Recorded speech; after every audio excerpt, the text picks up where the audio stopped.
نبی پاک صلی اللہ علیہ وسلم پہاڑ پہ بیٹھ کے پڑھتے تھے رات کو، تو وہاں نا ابو سفیان بھی آ گئے سنتے سنتے، کیونکہ انہوں نے پابندی لگائی ہوئی تھی کہ کوئی بھی بندہ وہاں نہ جائے، سوشل بائیکاٹ معاذ اللہ کیا ہوا تھا، کوئی نہ ادھر جائے، تو سنتے سنتے ابو سفیان آ گئے۔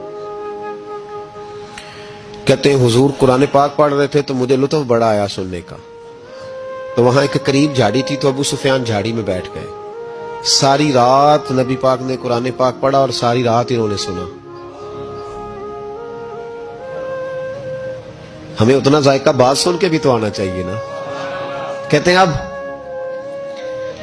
مجھے نہیں پتا تھا کہ اخنس بن شریک بھی کہیں آیا ہوا ہے، اس نے بھی وہی بھی یہ دیکھنے آیا کہ کہیں کوئی وہاں آیا ہوا تو نہیں، وہ بھی کسی کونے میں جھاڑی میں بیٹھ گیا، حضور قرآن پاک کی تلاوت فرماتے رہے، وہ ساری رات سنتا رہا۔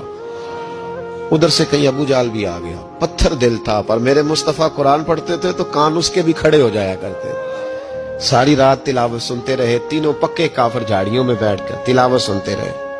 صبح جب جانے لگے تو ملاقات ہو گئی، تو کدھر آیا تھا؟ اس نے کہا پہلے تو بتا تو کدھر آیا تھا؟ میں تو آیا تھا دیکھوں کوئی آیا تو نہیں، میں تو کدھر؟ اس نے کہا میں بھی یہی دیکھنے آیا تھا کہ یہاں کوئی آتا جاتا تو نہیں۔ ابو جال زیادہ شاطر تھا، کہنے لگا خبردار کل کوئی نہ آئے، آج تو آ گئے کل نہ ہونا۔ اللہ اکبر۔ لیکن جہاں دل لگا ہوتا ہے نا وہاں دل کھینچا چلا جاتا ہے، دل جہاں لگ جاتا ہے نا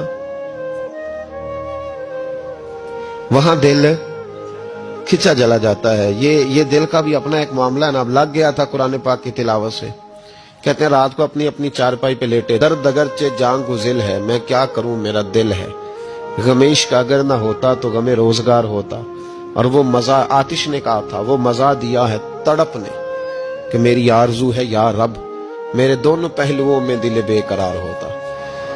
کہتے ہیں کہ اگلی شام پھر آئی، وہی کیفیت، وہی انداز، وہی شوق، چارپائی پہ لیٹے پر کانوں میں وہ آواز رس گھولے، لیٹا نہ گیا، اٹھے پہنچے، لیکن آج جگہ بدل کے بیٹھ گئے تینوں۔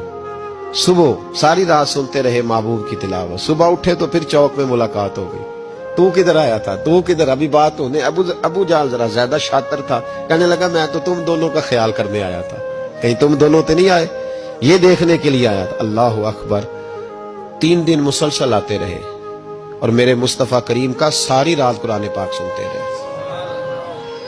اب اخنس بن شریک کہتے ہیں کہ میں پورا قریب آ گیا، میرا دل کہتا تھا کہ یہ سچے ہیں۔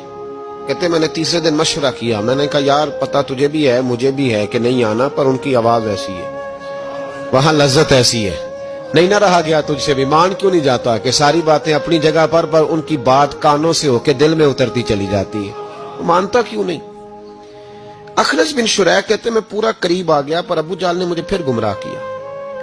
کہنے لگا یار یہیں رہے ہیں، بچپن بھی یہیں گزارا ہے، معاذ اللہ 2 ہاتھ ہیں 2 آنکھیں ہیں، سارا کچھ وہی ہے، کان پٹیاں سفید ہوئی ہیں تو کہتے میں اللہ کا نبی ہوں معاذ اللہ۔ اس نے وسوسہ اندوزی کی تو کہتے میں پھر بیک ہو گیا۔ آپ کیوں نہیں اس شخص کو جانتے جو وسوسہ اندوزی کرتا ہے؟ آپ اس جگہ کیسے چلے گئے جہاں وسوسہ اندوزی ہوتی ہے؟ یاد رکھیں اس جگہ جائیں جہاں جانے سے دل صاف ہوتا ہے، جہاں جانے سے دل کا زنگ اترتا ہے، آپ کے وسوسے دور ہوں گے۔ وہاں جائیں جہاں ایمان کی، یقین کی، تیقن کی دولت بڑھتی ہے۔ کیوں وہاں جاتے ہو جو بیک کر دیتا ہے؟